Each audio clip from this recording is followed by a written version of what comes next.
কার্তিক মাসের পূর্ণিমার রাত, ব্রজভূমির আকাশ ভরা চাঁদের আলোয় গোপাল বাঁশি হাতে বসে আছে বনের মাঝে।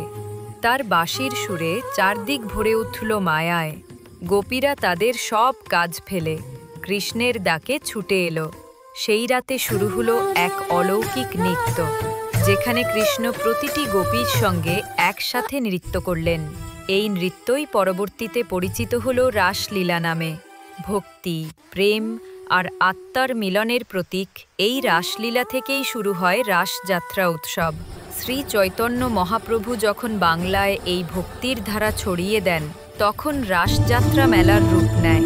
নবদ্বীপ, মেদিনীপুর, বিষ্ণুপুর, বাঁকুড়া সব জায়গায় জ্বলে ওঠে প্রেম আর আনন্দের আলো। আজও কার্তিক পূর্ণিমায় আলোকসজ্জা, কীর্তন, রথযাত্রা আর রাধাকৃষ্ণের মূর্তি নিয়ে উদযাপিত হয় সেই চিরন্তন প্রেমের উৎসব রাসযাত্রা।